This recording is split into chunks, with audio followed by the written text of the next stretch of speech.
do, and I've got 4 books over there. Alicia did the boards, and these are cover art.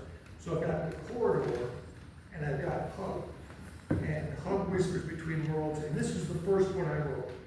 And She did the artwork? no, I did the No, art. I just did the I mock-ups. did the art, and she just mounted it all up and trimmed it and made it look all professional. Because you guys have actual books, I don't. So, but this is what I'm doing. So, what I'm trying to accomplish, it's called a hexology. And a hexology is 6 words written in series. So, you write the books, and the reader has a continuous narrative over the 6 books, right? And you have the same overline, you have the same characters in each book. Each book is a standalone book, so you can read it and go, oh, I get it, this is a great book, right? But if you read all 6 that are in this series, it takes you up to another overlying arch of what each book is trying to say, right? So, some examples of hexology, and where I heard it, there's an author, Elizabeth Strout, and she wrote the book Olive Kitteridge. She wrote 13 short stories, so you're looking at like less than 7,500 words, right? And each one of those stories is from the perspective of one of her friends, of her husband, of maybe a kid, all of this. And then together, you put those 13 together, you, the reader, know more about Olive Kitteridge than Olive knows, right? Because you've got the perspective of her friends and of her husband and everything else. Very, very interesting book, very famous book, series, right? The woman won a Pulitzer Prize for it, right? Another book in the series that maybe more people have heard of is Harry Potter. Harry Potter is a book in series where you have basically the same characters, same overall arch. So what I'm trying to do is I'm trying to get 6 books, hexology 6, right? 6 books that do that same thing. And it starts with The Corridor. And you look at, we talk about inspiration and the rest of that stuff. Well, The Corridor, inspiration is very, very specific. We say like nature. Yeah, go out here, take a walk around. If you're not inspired, well, but there's something more to that. And I was inspired with The Corridor. I was sitting at the tavern, true story.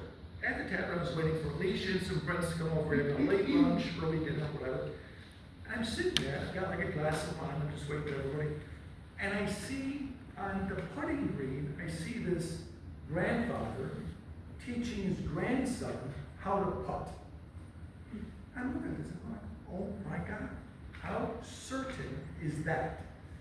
And certainty, that's the way it always was, that's the way it is, that's the way it will always be. There will always be a grandfather, grandmother, grandson, granddaughter, that relationship, right? It is set up where the grandfather or the grandmother mentors their grandchild, right?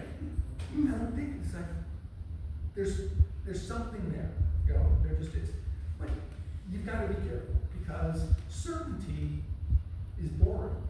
That's why it's certain, right? I mean, how do you make a book out of something certain? Well, you've got to look at it the other way. How does this become uncertain? It becomes uncertain with reverse mentorship. You think automatically you've got the grandfather, you've got the grandson, that's it. Grandfather mentors grandson. Well, what if it worked somewhere else? What if the grandson motivated the grandfather? And how would that kind of situation exist? Well, read The Corridor and you'll find out. And I want to get into one more thing, and it's the process. So you write the book, right? So what? Now you got the book, what are you going to do? Well, you got choices. So what I do, and strictly what I do, is I've got maybe 5 to a dozen friends and family. So I sent it to my sister, I sent it to a bunch of you. Carmen was a beta reader. I got it. Andy was a beta reader. And these people, Alicia obviously is a beta reader. Diane was a beta reader. And you take it, and it's like, I wrote it, I think this is good, because I wrote it, right? So, but I've got to give it to somebody else to get their perspective. So, and I nailed it. I gave it to Andy. Andy emails me back, wow, excellent. Great character development, that's it. And everybody else said that. So now you've got a choice as a writer. Do I go forward with this? And what does forward mean? I mean, so Andy likes it, Alicia likes it, Carmen loved it, Diane loved it. Now what? Well, now you enter the literary world. And you do this through, and there's two companies that I found that are halfway decent. Upwork is one, Reedsy is the other. And what I wanted to do is I wanted to hire beta readers. I want to hire, hey, right? I want you to read this book and I want you to tell me what you think. Now, I don't know her, right? She's on Upwork, she's a freelance beta reader. So, and this is really weird because you set up an account, as an author, you set up an account, set up Upwork or Reedsy. And I'm trying to talk faster, so just yeah, I know, he's got his feet, you can take it at but you create a profile, you put in the summary of your book. Then you put in anywhere from 1,000 to 1,500 words of your actual writing, right? You put that up there. Then you upload the whole book into that. And you say, this is what I'm looking for. I'm looking for beta readers to read this and give me feedback. I thought erroneously that beta reader was a technical term, that these people, these freelancers, know what a beta reader is. They say, I'm a beta reader, and I'm thinking that we're on the same page. I tell them, I gave them a summary. This is what the book is about. This is the book. And here's 1,500 words in the book, right? So I get a bunch of people and they want to do it, and the price is it's less than $100. There's one guy for like $65, and there's a kid that showed up. He wanted to do it, and he had to write pedigree or whatever. So I gave it to them. And when they bid on the book, right? So you put this out there, I'm looking for a beta reader. You get all of these freelancers that are associated with Reedsy or Upwork, and they read it. And they say, hey, I'll do this for $50, or I'll do this for $100, whatever. Then you pick, you can select them, their profile shows up with their picture and all that stuff, and then you can dig deeper and their full resume is there. And I'm getting to the point of all this. So anyway, this one guy, now the Hug book, there's a gnome here, right? And the genre is speculative fiction, magical realism. And I've got to put that in there. This one guy, he bids on $75, he'll read it. And I'm getting like kind of desperate because I'm not getting a whole lot of feedback there. Fine. And the guy's got, in his profile picture, he's got like that hat on. He's got like this hat. So I'm thinking, this is a sign from God. Bullshit. The guy didn't get it. He didn't get the book. And all I want him to do is read it. Tell me if you stopped. And because it takes an hour to read about 7,500 words, right? If you know how to read. And to go through it, get the meaning of it, and tell me, this I really like, this I like, this character, this Paula character, not so much, right? That's what I want to know. I want some independent person to give me feedback on my book. So then, you get that, and neither one of these guys get it, right? So it's like, and I'm sending it out to all of these aggregators, these book reviewers, I'm sending out to magazines and book aggregators. I'm getting jack, nothing. I don't get it, I don't understand it, you're too new. It's like, this is a good book. So then I figure my last ditch effort is I'm gonna go to Reedsy and I'm gonna hire a developmental editor. So I go in there and I put in, again, it's the same bullshit. Reedsy comes back and says, hey, we've got 8 developmental editors that we think would like your book. and then there's a little button that says invite.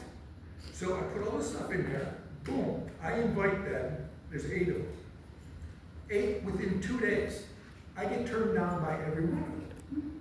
It's like, I'm paying you, you know? So, and it turns out, you're too new, it's not what I do. So now I'm like a little bit miffed. So I fire off an email to Reedsy saying, wait a minute, I did everything you wanted me to do. You suggested these 8 developmental editors. I invite them. They turn me all down. Like, what are you doing here? You know? So 2 days later, I get this other one from a developmental editor, and she says, is this a children's book? And I'm thinking like, no, it's not a children's book. A couple days later, she calls back, I'll do it, $250. Okay, so I click on her little profile. Then I get down into a resume. The woman has got a degree in creative writing from Indiana University. She got her master's, or MFA, Master's of Fine Arts, I presume, in creative writing from UC, University of California, Berkeley. She lives up in Seattle. And I'm thinking, like, okay, maybe I'm getting something. So I hire her. And this is it. This is the last shot I've got. If she turns me down, I'm out of here, you know? She writes back, she goes, I love this. This is phenomenal. So then I go, what do I do with it? And she goes, well, what have you done with it? I said, I sent it to all of these aggregators, these reviewers, everything else. Boom, turned down. 25 turn downs I've got. And I said, that's not worth it. But I did get, I sent it off to a book reviewer. They sent back and said, because they got it, right? 4 out of 5 stars. Boom, you got a silver award. Here's your, and then certificates over there, and that sticker I've got here, Literary Titan Book Award. Boom. So somebody likes it. So that's what I'm trying to do. So I'm going to try to write a hexology.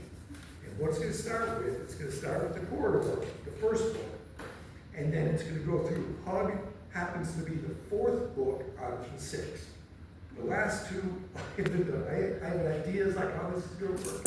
But, so I got the other 2 in there. But right now, there's like a pipeline. So you write the book, and I come up with like a plot and then a theme. So a plot, what's going to happen, and the theme is how it's going to happen. And if I can come up with that, that's pretty good. Then I do like it. I just write. And it's not in order, it's not anything. It's if something comes up to me regarding this book, boom, I write it down. And I just keep writing. I keep doing that. And it might take me a month to come up with enough stuff. And then